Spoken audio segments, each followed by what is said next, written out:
Hello दोस्तों। आज की गर्मा गर्म कहानी इस प्रकार है।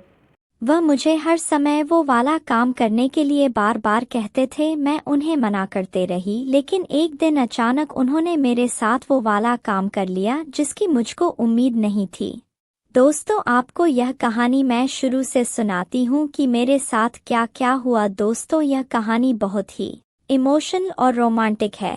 इसे ध्यान से पूरा सुनिएगा, आपको सुनने में बहुत मज़ा आएगा। और दोस्तों, आपसे छोटी सी रिक्वेस्ट है कि आपने मेरे चैनल भाभी से संगम को अभी तक लाइक और सब्सक्राइब नहीं किए होंगे तो प्लीज़ प्लीज़ कर दीजिएगा। दोस्तों, मेरा नाम कविता है और मैं गरीब घर से ताल्लुक़ रखती हूँ। मैंने एमए की डिग्री लेने के बाद एक कंपनी में जॉब करने लगी। मेरे पिताजी मजदूर थे, वह दूसरे के यहाँ काम करने जाया करते थे। उन्हें मेरी हर समय शादी की ही चिंता लगी रहती थी और एक दिन मेरे लिए बहुत बड़े घर का रिश्ता आया। जब मुझे पता चला तो मैंने उस शादी से इनकार कर दिया। मैंने कहा, हम गरीब लोग हैं और इतने बड़े घर में रिश्ता होगा तो लोग कहेंगे यह लोग पैसों से रिश्ता कर रहे हैं, ना कि लड़के से। इसलिए मैंने वह रिश्ता मना कर दिया था। लेकिन मेरे पिताजी और रिश्तेदारों ने मुझे बहुत मनाया और कहने लगे, बेटी, हर कोई एक सा नहीं होता। बोलने वाले तो ऐसा कहते ही रहते हैं,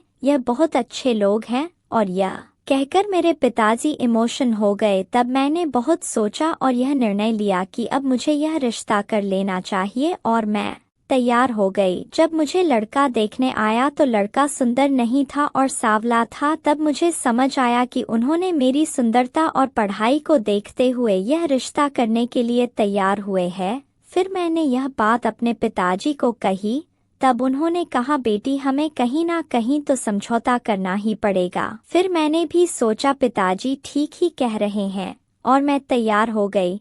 जब मेरी शादी हुई और मैं अपने ससुराल गई तो वहाँ का रहन सहन और नौकर चाकर देखकर तो मेरे होश ही उड़ गए। मुझे तो वहाँ बहुत ही अजीब लग रहा था। मैं अपने ससुराल में बहुत खुश थी, लेकिन मुझे एक चीज की कमी महसूस होने लगी और वह थी मेरे पति की। क्योंकि पहली रात से लेकर आज तक उन्होंने मुझे संतुष्ट नहीं कर सके। जब काम करने के लिए तैयार होते तो उनका करेला जल्द ही सुकड़ जाता था। जब मैं उनके करेले को पकड़ती तो भी वह कटने के लिए तैयार नहीं होता था। मैं बहुत तड़पते हुए रह जाती थी। मैं यह सोच सोच कर परेशान और उदास रहने लगी। मेरा किसी भी चीज में मन नहीं लगता था। कुछ दिनों तक ऐसे ही चलता रहा और शादी को 5 साल हो गए, लेकिन मैं मां नहीं बन सकी। यह दुख मुझे और मेरे परिवार वाले को बहुत परेशान करने लगा। एक दिन मेरे ससुर मेरी सास से कहने लगे, इस घर में हमें बच्चों का सुख कब मिलेगा। यह सुनकर मुझे बहुत दुख हुआ। फिर मैंने अपने पति से कहा कि हमें अब डॉक्टर से इलाज करवा लेनी चाहिए। फिर हम लोग डॉक्टर के पास गए।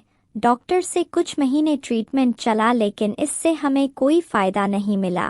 फिर डॉक्टर ने मुझे एकांत में बुलाकर कहा, तुम कभी मां नहीं बन पाओगी। यह सुनकर डर गई। फिर मैंने डॉक्टर से पूछा कि मुझ में ऐसी क्या कमी है जो मैं मां नहीं बन सकती।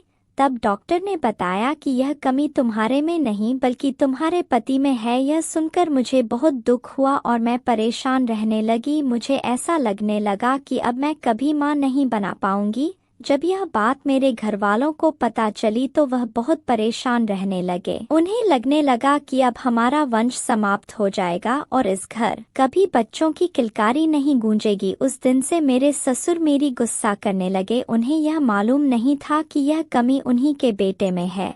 फिर मेरे सास ससुर मुझसे बहुत काम करवाने लगे और कहने लगे, यह खा खा कर बहुत मोटी हो गई है। और उन्होंने काम करने वाली बाई को भी बंद करवा दिए। इस प्रकार मेरे घरवाले मुझे बहुत परेशान करने लगे। उन्हें तो सिर्फ वंश चलाने के लिए एक वारिस चाहिए था। फिर मैं बहुत परेशान रहने लगी। मैंने सोचा अगर मैंने अपने पति की कमी वाली बात बता दी तो मेरे पति की गांव में और रिश्तेदारों में बहुत बदनामी होगी और उन्हें लोग एक अलग ही नज़र से देखने लगेंगे। मैं यह नहीं चाहती थी कि मेरे पति की बदनामी हो, इसलिए यह बात मैंने किसी को नहीं बताई। मेरे पति की कमी वाली बात सिर्फ और सिर्फ मुझे ही मालूम थी। एक दिन जब मैं फ़ोन पर अपनी माँ से बात कर रही थी और उन्हें यह बात बता रही थी तो मेरे ससुर ने यह बात सुन लिए और उन्हें यह मालूम हो गया कि कमी मेरी बहू में नहीं बल्कि मेरे बेटे में है। तब उन्होंने मुझे कहा, बहू मैंने यह तुम्हारी सारी बातें सब सुन ली है।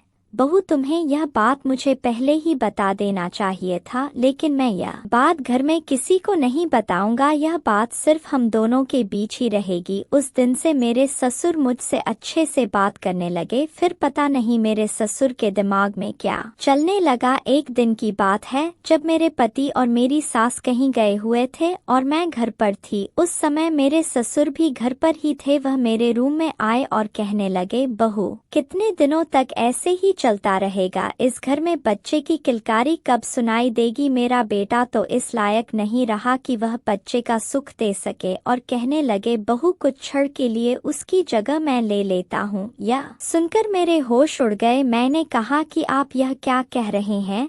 क्या आप जानते नहीं कि हमारा रिश्ता बाप और बेटी जैसा है?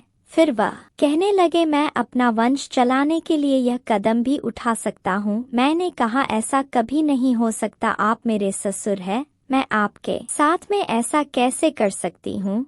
तब मेरे ससुर कहने लगे, क्यों नहीं कर सकती? तुम्हारा पति तो इस लायक बचा ही नहीं कि वह बच्चा पैदा कर सके। अब यह कदम मुझे ही उठाना पड़ेगा। तुम इस काम के लिए तैयार रहना और मुझे कल इसका जवाब देना। यह कहकर मेरे ससुर रूम से चले गए। फिर मैं यह सोच कर परेशान रहने लगी। मुझे रात में नींद नहीं आई। मैंने सोचा कि मैं यह बात अपने पति से कैसे कहूँ, बताऊं या नहीं। फिर मैंने सोचा कि यह बात मेरी सास को बता दूं, लेकिन मेरी यह बात बताने की हिम्मत नहीं हुई। सुबह हुई, मेरे ससुर मेरी तरफ देखने लगे। उन्हें तो सिर्फ जवाब चाहिए था। फिर वे मुझे एकांत में पूछने लगे। मैंने उनसे यह काम करने के लिए साफ मना कर दिया। यह सुनकर वह बहुत गुस्सा हो गए और घर से निकल गए। वह मुझे हर समय काम करने के लिए बार बार परेशान करने लगे। कुछ दिनों तक ऐसे ही चलता रहा। एक दिन मुझे घर में अकेली देखकर वह शराब पीकर मेरे रूम में आ गए और कहने लगे, आज मैं तुम्हें वह सब खुशी दूंगा जिसका तुम्हें कई दिनों से इंतजार था और मैं तुम्हारी कोख भर दूंगा। फिर वे